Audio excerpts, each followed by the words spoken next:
যুক্তরাষ্ট্রের প্রেসিডেন্ট নির্বাচনের দিন যতই ঘনিয়ে আসছে ততই এই নিয়ে নানান রকম হিসাব নিকাশ সামনে আসছে। বার্তা সংস্থা রয়টার্স জানিয়েছে যে সম্প্রতি এই নিয়ে নতুন এক সমীকরণ সামনে এনেছে ১৬ জন নোবেল পুরস্কার জয়ী অর্থনীতিবিদ। তাদের আশঙ্কা, সাবেক প্রেসিডেন্ট ডোনাল্ড ট্রাম্প ক্ষমতায় আসলে যুক্তরাষ্ট্রের অর্থনীতি ক্ষতিগ্রস্ত ও মূল্যস্ফীতি আবারও ফিরে আসবে।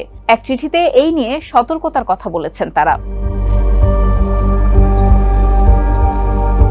গত ২৫ জুন প্রকাশিত ওই চিঠিতে অর্থনীতিবিদরা বলেন, আগামী প্রেসিডেন্ট নির্বাচনে রিপাবলিকান পার্টির প্রার্থী ট্রাম্প জিতলে তিনি আর্থিকভাবে দায়িত্বহীন বাজেটের মাধ্যমে বিশৃঙ্খলাকে উস্কে দিতে ও উচ্চ মূল্যস্ফীতি পুনরুজ্জীবিত করতে পারেন।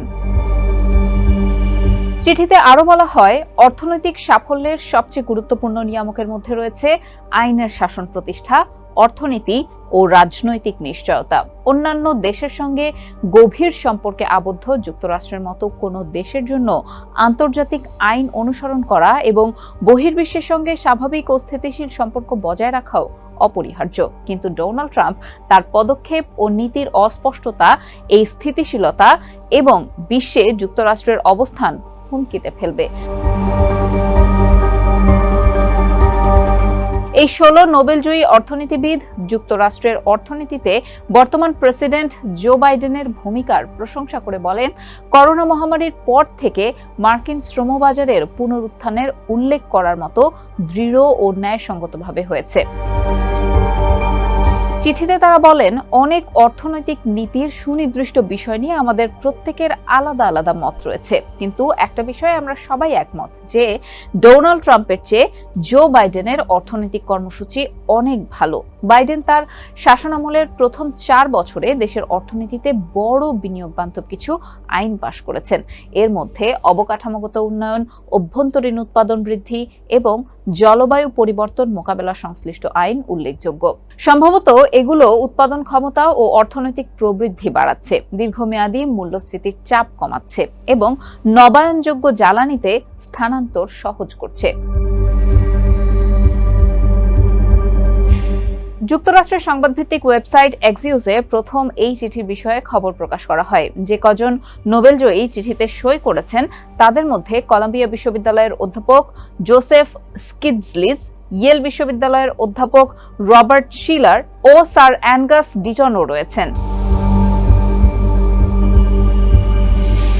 যুক্তরাষ্ট্রের সিনেটর বার্নি স্যান্ডার্সের লেখা একটি কলাম প্রকাশ করেছে দ্য গার্ডিয়ান। এতে বলা হয়, ১৯৪১ সালে জাপান পার্ল হারবারে হামলা চালানোর পর অপ্রস্তুত অবস্থায় থেকেও যুক্তরাষ্ট্রকে ইউরোপে হিটলার এবং এশিয়ায় জাপান, এই দুটি ফ্রন্ট সমান তালে যুদ্ধ চালিয়ে যেতে হচ্ছিল।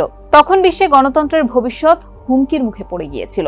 এটি ছিল আমেরিকার ইতিহাসে একটি গুরুত্বপূর্ণ মুহূর্তের একটি।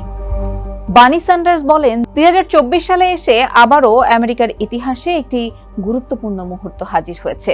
আমরা এখন এক বিশাল সংকটের মুখে পড়েছি।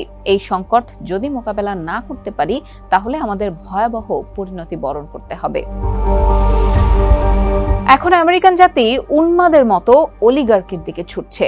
শত কোটিপতির একটি ক্ষুদ্র বলয় গোটা জাতির অর্থনৈতিক ও রাজনৈতিক জীবনের পূর্ণ নিয়ন্ত্রণ নিয়ে ফেলেছে। এখানে ধনীরা আরো ধনী হচ্ছে, অন্যদিকে ৬০% আমেরিকানদের জীবন টানাটানির মধ্য দিয়ে চলছে। যুক্তরাষ্ট্রের ইতিহাসের সব সম্পদ দখল করে রাখা ১% লোকেরা এই সময়ের মতো এতটা ক্ষমতা কখনোই ভোগ করতে পারেননি। যুক্তরাষ্ট্র এখন সামরিক খাতে বছরে প্রায় $১০,০০০ কোটি ব্যয় করছে, যা তার পরের সারির অন্তত ১০টি দেশের মিলিত সামরিক ব্যয়ের চেয়েও বেশি। এই ব্যয় খাদ্য, আবাসন ও শিক্ষার জন্য বরাদ্দ করা মোট ফেডারেল তহবিলের চাইতেও বেশি। এর মধ্যে বিলিয়ন বিলিয়ন ডলার বর্তমান গাজার নেতানিয়াহুর ডানপন্থী চরমপন্থী ইসরায়েলি সরকারের দ্বারা পরিচালিত ভয়াবহ যুদ্ধের সমর্থনে ব্যয় করা হচ্ছে।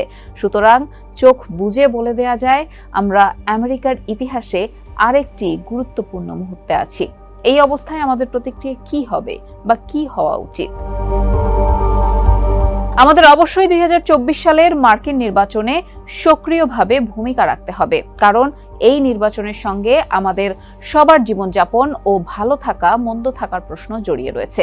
বার্নি স্যান্ডার্স বলেন যে হ্যাঁ, আমি জানি বাইডেন তেমন জনপ্রিয় নন এবং আমি সহ অনেক প্রগতিশীল চিন্তার মানুষ ইসরায়েলের চলমান বিপর্যয়কর যুদ্ধ সম্পর্কিত তার অনুসৃত নীতির সঙ্গে একেবারেই একমত নন। তবে আমাদের মনে রাখতে হবে যে বাইডেন আসন্ন ভোটে ঈশ্বরের বিরুদ্ধে দাঁড়াচ্ছেন না। তিনি যার সঙ্গে প্রতিদ্বন্দ্বিতা করছেন তিনি আমেরিকান ইতিহাসের সবচেয়ে বিপজ্জনক প্রেসিডেন্ট।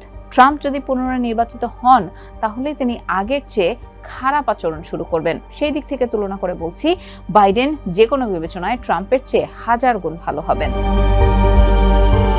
স্যান্ডার্স আরো বলেন যে আপনি যদি জলবায়ু সংকট নিয়ে উদ্বিগ্ন হয়ে থাকেন তাহলে ট্রাম্পের পুনর্নির্বাচন নিয়ে আপনাকে দুশ্চিন্তায় পড়তেই হবে, কারণ ডোনাল্ড ট্রাম্প মনে করেন জলবায়ু পরিবর্তন নিয়ে যা আলোচনা হয়ে থাকে সেটি একটি ফালতু আলাপ। অন্যদিকে বাইডেন টেকসই জ্বালানি ও জ্বালানি দক্ষতায় ইতিহাসের যে কোনো প্রেসিডেন্টের চেয়ে বেশি অর্থ বিনিয়োগ করতে সহায়তা করেছেন।